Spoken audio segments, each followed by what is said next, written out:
We have an update following a Raw injury scare from last night, plus a grudge match has been announced for the Elimination Chamber, and John Cena's pre-WrestleMania plans have been revealed. It's all in the Cultaholic Wrestling News right now.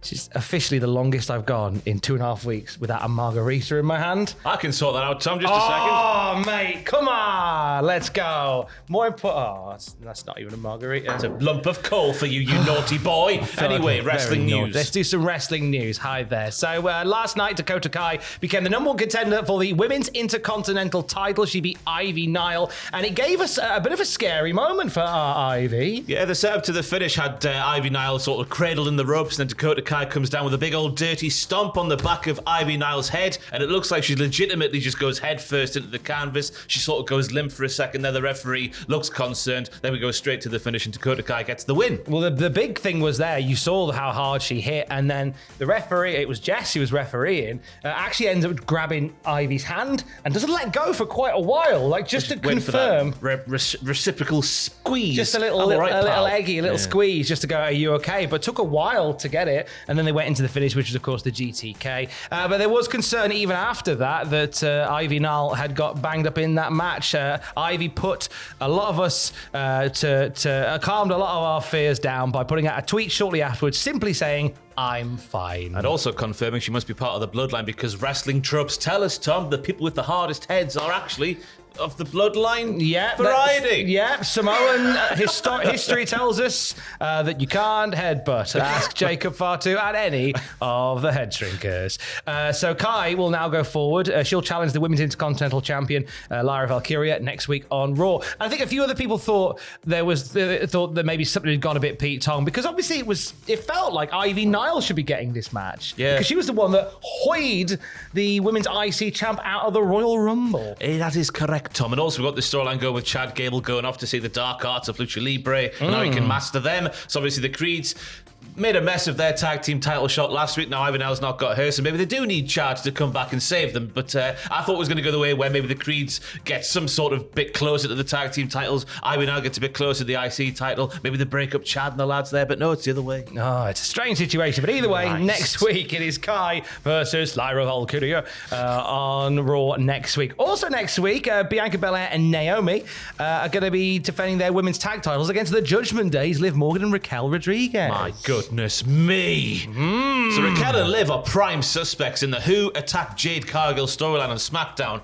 Enhanced, they said, as we saw CCTV footage of them walking away from the crime scene. Oh my goodness me. So that bled into last night's Raw, where the tag team champions wanted to confront these prime suspects, but it happened while Raquel Rodriguez was taking on Roxanne Perez in an Elimination Chamber qualifying matchup. One thing leads to another. A little bit of distraction there for Raquel, and Roxanne qualifies, Tom. It's all an intertwined web, all these goings on in the Raw and tangledy webbies that we weave, and this is all leads to the women's tag match for next week on Raw. I'm sad that when they did the enhance, they didn't just scan slightly to the left and see Triple H standing over a bloodied Shawn Michaels next to a broken car window. It was you, Hunter.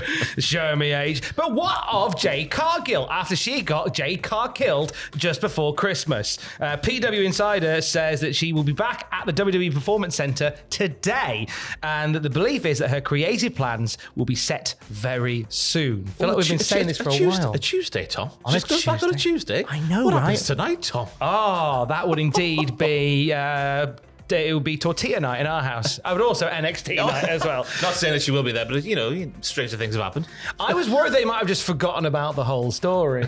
Just gone, it's fine, just carry on, everybody. I'm still fully expecting Bianca to be the one, with a sort of similar to Triple H and Shawn Michaels at SummerSlam 2002 sort of rivalry. Enhance! Unpixelate that pixelated footage. However that works in technology and all that sort of thing. It's Britain 02, it'd be amazing now, think about it. Yeah, I mean, we'll see how that pans out. I think Belair seems like the obvious one to do it. Unless Belair and Naomi were in cahoots to get rid of her.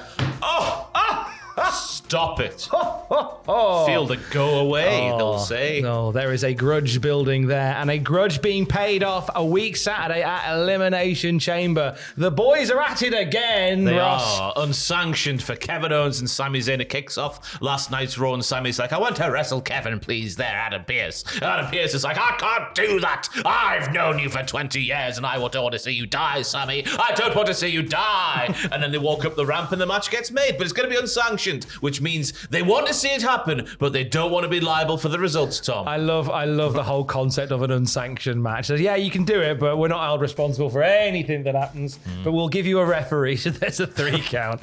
It's a funny situation. I get why you're doing it, because you're just going to see something chaotic. You're going to be thrown back to the days of their fights without honor in Ring of Honor. Let's really go for it. And in Toronto as well, in Canada. Bizarro land, as they used to say on Raw 10 years ago. It's a hometown battle for the home country boys. Let's go. Home country lads taking it to an unsanctioned match at the Elimination Chamber. But both chambers are now full as well after the last night's Raw. Seth Rollins taking the final spot in the men's chambre. And as we already said, Roseanne Perez. Oh, Lillian Garcia. Bless you. Because, we're humans and sometimes we get things wrong. Roxanne Perez taking the last spot in the women's chamber on Raw last night. Pretty loaded chamber matches. Yeah, Rollins is in there now with Cena, Punk, McIntyre, Paul, the greatest natural athlete ever to enter our sports, said Cody Rhodes on SmackDown, and Damian Priest, while Roseanne Perez, of course, joins Naomi, Bianca Belair, Alexa Bliss, Bayley, and Liv Morgan. But what of Liv Morgan, Tom? Now, I'm going to put this out there. I think that WWE via WWE Deutschland, Guten Abend, may have actually given her a little spoiler for the chamber results. It was announced on WWE's German Twitter that Rhea Ripley is going to be defending the women's world title on no less than 4 occasions against Liv Morgan during the Road to WrestleMania tour across Europe and the UK, Dortmund, Hanover, Wien. Austria, Wien. I'm so sorry. And Amsterdam. This is part of the tour. Does this spoil the outcome of the chamber? Potentially, one way or the other. Either they're not going to have Liv Morgan win and that's just being there because it's not going to happen at WrestleMania, or it is going to happen at WrestleMania, and these are these famous tune-up matches we sometimes see on live events. See, I would have thought they didn't need tune-up matches by this point. You would assume so, yes, because they have wrestled a lot. They wrestled a lot. So it feels like Liv Morgan might not be getting the dub, but she'll be competing during the road to WrestleMania anyway. Speaking of that road to WrestleMania, a big announcement for John Cena as he gets ready for his final Mania ever in Las Vegas. Wabadoo. Wabadoo. But if I'm you're crying. If you're in Brussels or Glasgow or London before WrestleMania, then you will get to see John Cena in the flesh because he will be on their shows. It's going to be Raws, of course, when Raw goes around Europe for a bit before it goes back to America. Well, that clearly says that there is, in case there was any fraction of doubt, that Cena has got WrestleMania plans scheduled, because they wouldn't put him on 3 Raws on the road to WrestleMania if he had nothing on. Yeah. Who are you saying he's against then? Are you going for this triple threat match that's been heavily mooted with Cody and CM Punk? I'm hearing people say Logan Paul. His final one.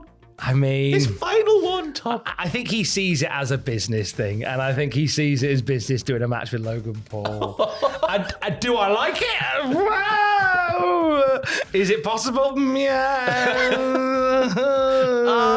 don't know what to say. The triple threat is another one that I heard while I was away, which is chucking Punk and Cody in the same match, and that's an intriguing one as well. I kind of think that I don't know whether you do it that way, but well, you know what? We'll see. Time will tell. Of course it will. I don't want it to be Logan Paul, but time will tell. For the very latest wrestling news at any time, you can check out cultaholic.com. Stay safe. Love you, bye. Come and watch me stream at 4 o'clock on Hold and Give. Thank you, bye.